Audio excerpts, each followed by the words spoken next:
मैंने श्रीमद् भगवद गीता तब तक नहीं पढ़ी थी जब तक मुझे यह ज्ञान नहीं हुआ कि हम सब आत्माएं हैं और ये जिंदगी हम आत्माओं के लिए एक इम्तिहान है अपने अंदर से अपने सबसे अच्छे रूप को बाहर निकालने का। और भगवद गीता इस इम्तिहान को पास करने की एक अहम किताब। भगवद गीता के 18 अध्याय हैं और ये संस्कृत में परमात्मा द्वारा दी गई थी। समय के साथ संस्कृत भाषा रोजमर्रा की जिंदगी से निकल गई और ये ज्ञान मनुष्य से दूर हो गया। समय समय पर भगवद गीता के साधारण अक्षरों में अनुवाद किया गया। इसी कोशिश को आगे बढ़ाते हुए आने वाले 9 मिनटों में भगवद गीता के कुछ अहम हिस्सों को अपने गुरु के आशीर्वाद से एक आसान रूप में मैं अपने 7 बिलियन भाई बहनों के चरणों में समर्पित कर रहा हूं। ये ज्ञान परमात्मा ने भगवान कृष्ण के द्वारा सबसे बड़े धर्म युद्ध महाभारत की रणभूमि कुरुक्षेत्र में अर्जुन को कुछ 5000 साल पहले दिया। ये वो वक्त था जब धर्म का बार बार उल्लंघन हुआ, परमात्मा का डर मनुष्य से निकल गया। लालच की होड़ में भाई ने भाई को मारने की कोशिश की और यही नहीं, एक ब्याहता औरत को भरी सभा में अपने बड़ों के सामने अपमानित किया गया। इससे पहले कि मनुष्य जाति धर्म युग से निकलकर पूर्ण रूप से कलयुग में जाती, युद्ध की रणभूमि में युद्ध से कुछ पहले परमात्मा ने गीता भगवान कृष्ण के द्वारा मनुष्य जाति के कल्याण के लिए दी। ऐसे ही जैसे कभी तुरा मोसेस को, गॉस्पेल जीसस को और कुरान प्रॉफिट मोहम्मद को दी।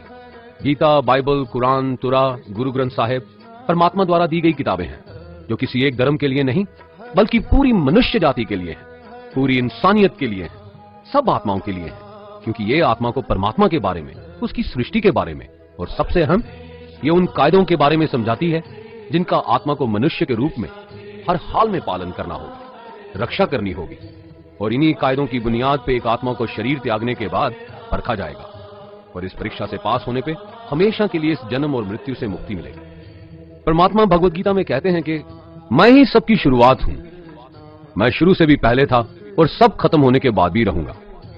सब मुझ में है और मैं सब में हूं। जो भी तुम छू सकते हो, देख सकते हो, चख सकते हो या सुन सकते हो, वो सब मैं हूं। ये नदियां, पहाड़, सूरज, ग्रहण, चांद, सितारे सब मैंने बनाए हैं। मैंने ही भगवान, शैतान, राक्षस और इंसान बनाए। मैं सर्वव्यापी हूं, सब में रहता हूं, सब में मैं हूं, मैं ही हूं।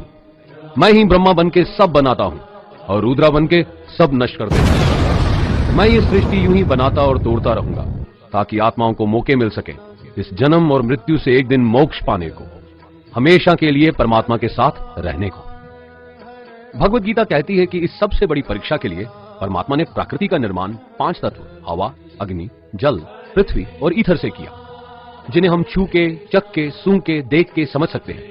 पर खुद परमात्मा इन 5 इंद्रियों की समझ से बाहर है। उन्हें आत्मा इन इंद्रियों से नहीं जान सकती। आत्मा 5 इंद्रियों के साथ वैसे ही है जैसे एक लोहे का रोबोट जिसे अपने बनाने वाले का कोई पता नहीं। अर्जुन को भी परमात्मा का विराट रूप देखने के लिए भगवान कृष्ण ने दिव्य नेत्र दिए।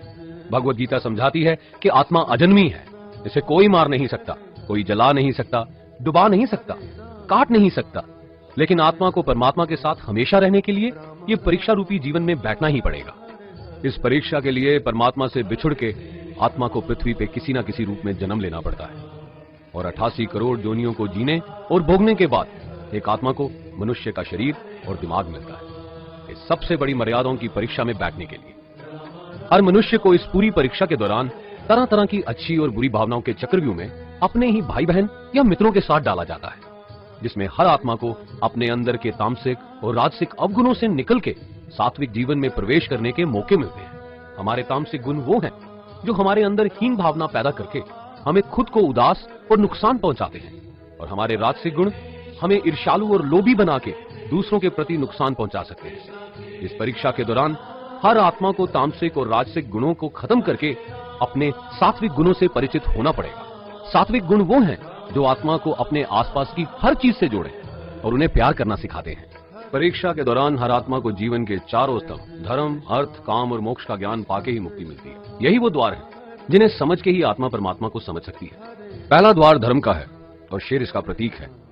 धर्म वही है जो गीता में लिखा हुआ है, वेदों में लिखा हुआ है, गुरु ग्रंथ साहिब, बाइबल या कुरान में लिखा है। धर्म वही है जो धारण किया हुआ है, जिसे आपका दिल मानता है, जैसे झूठ नहीं बोलना, चोरी नहीं करना, भगवान का निरादर नहीं करना, दूसरों को नुकसान नहीं देना, यही सब धर्म है। और हर आत्मा को अपने जीवन काल में हर समय धर्म का पालन करना होगा और उसकी रक्षा करनी होगी। दूसरा द्वार अर्थ का है और घोड़ा इसका प्रतीक है। हर आत्मा अपने हर जीवन काल में अपने पृथ्वी पे होने का अर्थ या मूल कारण समझेगी इस जिंदगी में भोगने वाली चीजें और रिश्तों का आनंद लेगी।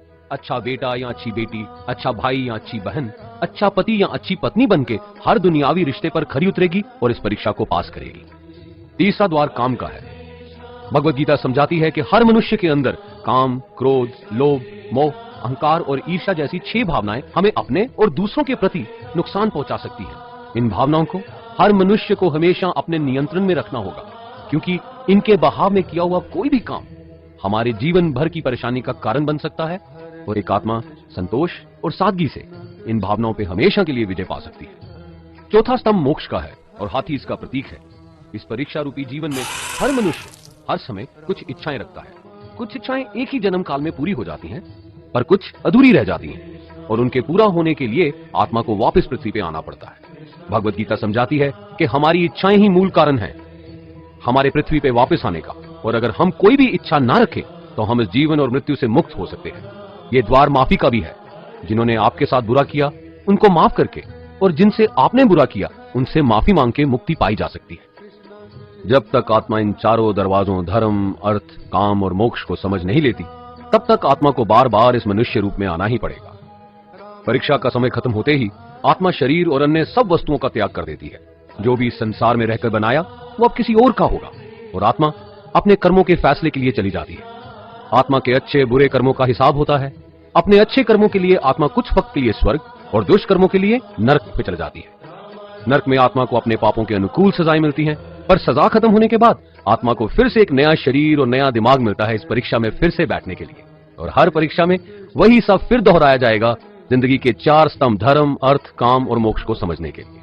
हर जन्म में अपने कई जन्मों के कर्मों के हिसाब से हर आत्मा को कभी अच्छे और कभी बुरे हालातों से जाना पड़ता है, लेकिन जब तक आत्मा परमात्मा के साथ योग को नहीं समझ लेती वो मुक्ति नहीं पा सकती। भगवत गीता समझाती है कि मनुष्य अपने शरीर, दिमाग या दिल से भगवान को पा सकता है। शरीर द्वारा किए कर्मों के माध्यम से परमात्मा को पाने को कर्म योग कहते हैं। ऐसे कर्म जो परमात्मा की इच्छा से हो और दूसरों के कल्याण के लिए हो।